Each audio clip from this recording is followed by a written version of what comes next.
Blog Edik, kali ini kita mau membahas sejarah tentang Kota Malang. Siapa yang tahu Hamid Rusdi?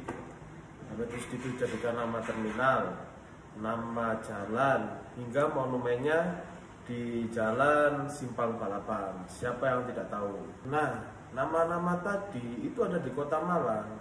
Tapi siapa yang tahu bahwa Hamid Rusdi ini ternyata berasal dari Kabupaten Malang, tepatnya di Malang Selatan. Terus kenapa kok dia dijadikan nama-nama tempat itu dan monumen bersejarah di Kota Malang? Karena dia adalah pahlawan saat penjajahan di zaman Jepang. Jadi yuk kita bahas gimana sih kisah kepahlawanan Hamid Rusdi di Malang Raya untuk mengusir para penjajah Jepang ini. Mari kita mulai.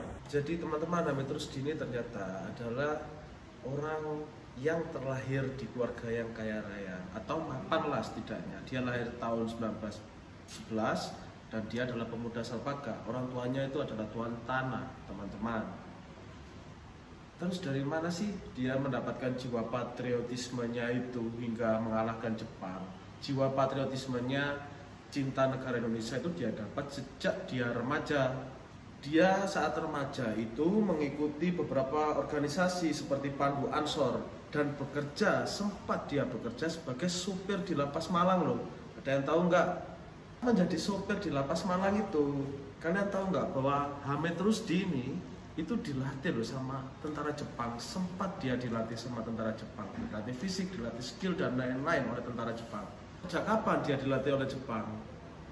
Dia dilatih oleh Jepang itu sejak tahun 1943 teman-teman, atau 2 tahun sebelum Indonesia merdeka, atau sebelum bom Hiroshima dan Nagasaki meluncur di Jepang sana itu teman-teman. Akhirnya karena dilatih secara militer oleh tentara Jepang, Hamid Rusdi ini punya skill militer, skill berperang yang sangat tangguh teman-teman. Dan untungnya tahun 1945 saat bom Hiroshima dan Nagasaki itu meledak di Jepang, terpaksa kan Jepang angkat kaki. Dan di proses angkat kaki ini Hamid Rusdi dan teman-temannya melucuti senjata Jepang teman-teman. Jadi tentara Jepang itu senjatanya dilucuti dan diusir dari negara Republik Indonesia ini teman-teman.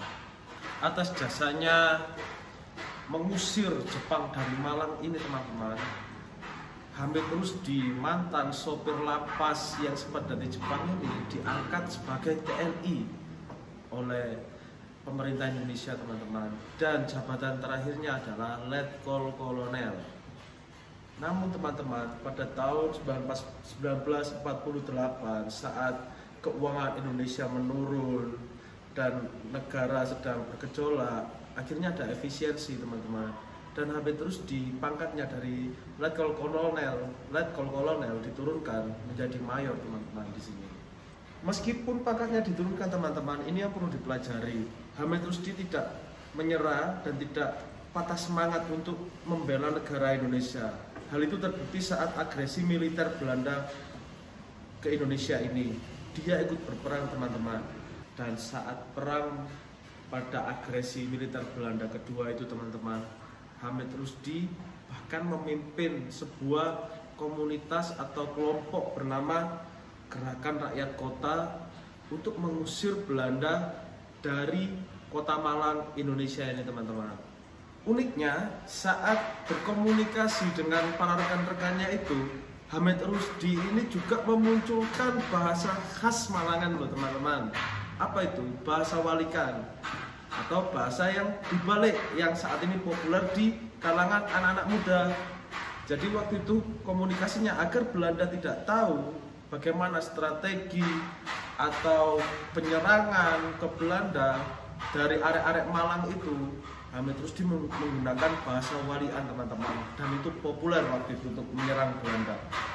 Contohnya teman-teman ya, yang mungkin kalian tahu arek-arek Malang ini, Hamid Rusdi itu dulu sama teman-temannya GRK itu menggunakan, kalau bilang bagus sekali itu jadi apa coba, Kipa Ilakes. Namun perjuangan Hamid Rusdi ini harus berhenti teman-teman pada tahun 1949, atau 1 tahun perang itu berlangsung di Malang Raya ini. Hamid Rusdi terkena senapan pasukan kolonial di pinggir sungai di Wonokoyo, Kedungkandang, teman-teman. Dia mati di sana dan akhirnya jalan di Kecamatan Kedungkandang itu dinamai oleh namanya Jalan Hamid Rusdi. Jadi begitu teman-teman sejarah dari pahlawan Kota Malang atau Malang Raya Hamid Rusdi. Ingin mendapat fakta menarik lain-lainnya? Simak di Instagram, TikTok, YouTube, blog.a.com. Terima kasih.